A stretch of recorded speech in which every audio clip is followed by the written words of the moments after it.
మీ business ఏదైనా మీ ఊర్లో promotion చేయాలంటే అది సుమన్ టీవీతోనే సాధ్యం. ఇప్పుడే సంప్రదించండి.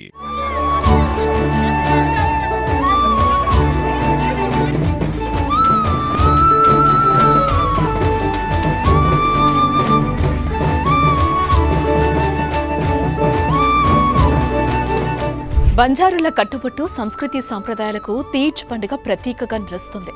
గిరిజనుల ఆచారాలు, పండుగలు, సాంప్రదాయాలు ప్రత్యేకంగా ఉంటాయి. బంజారులు నిర్వహించుకునే ప్రతి పండుగకు ఓ ప్రత్యేకత ఉంటుంది. నల్లమల ప్రాంతంలో ప్రతి ఏడాది శ్రావణ మాసంలో తీజ్ పండుగను ఘనంగా నిర్వహిస్తారు. గిరిజన సాంప్రదాయబద్ధంగా నిర్వహించుకునే పండుగల్లో తీజ్కు ప్రత్యేక స్థానం ఉంది. బంజారుల సంస్కృతిని కాపాడుతూ ప్రకృతిని ఆరాధించే మొలకల పండుగ సందడి తండాలు, గ్రామాల్లో 9 రోజుల పాటు తీజ్ ఉత్సవాలు జరగనున్నాయి.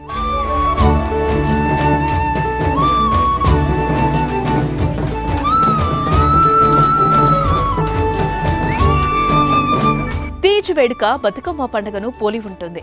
పెండ్లికాని యువతులు 9 రోజుల పాటు భక్తి శ్రద్ధలతో మట్టిని, మొలకలను ఆరాధిస్తారు.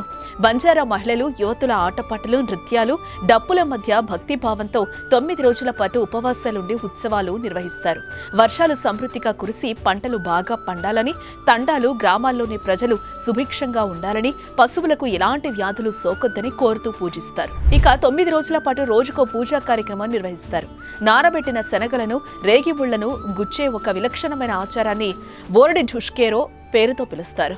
గోధుమలను బుట్టలో చల్లటం నిర్వహిస్తారు.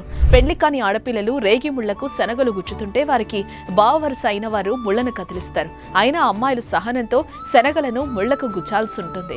తీజ్ ఎంత ఏపుగా పచ్చగా పెరిగితే తమకు నచ్చిన జీవిత భాగస్వామి వస్తారని విశ్వసిస్తారు. 7వ రోజు రొట్టెలు, బెల్లం కలిపిన ముద్దను మేరామా అమ్మవారికి సమర్పిస్తారు. 8వ రోజు బంజారుల ఆరాధ్య దేవతల ప్రతిరూపాలను మట్టితో చేసి పూజిస్తారు. 9 రోజుల పాటు ఉపవాస దీక్ష చేస్తూ ప్రతిరోజు ఉదయం, సాయంత్రం మొలకలకు నీళ్లు పోస్తూ పూజలు చేస్తారు. చివరి రోజు నిమజ్జనం, కన్నుల పండుగగా నిర్వహిస్తారు. వివిధ ప్రాంతాల్లో ఉండే తమ బంధువులను ఆహ్వానిస్తారు. మొలకల బుట్టలను ప్రత్యేక పూజలు నిర్వహించిన అనంతరం యువతులు తీజ్ను తలపై పెట్టుకుంటారు. తీజ్ను పెద్దల తలపాగాలో ఉంచి ఆశీర్వాదాలు తీసుకుంటారు.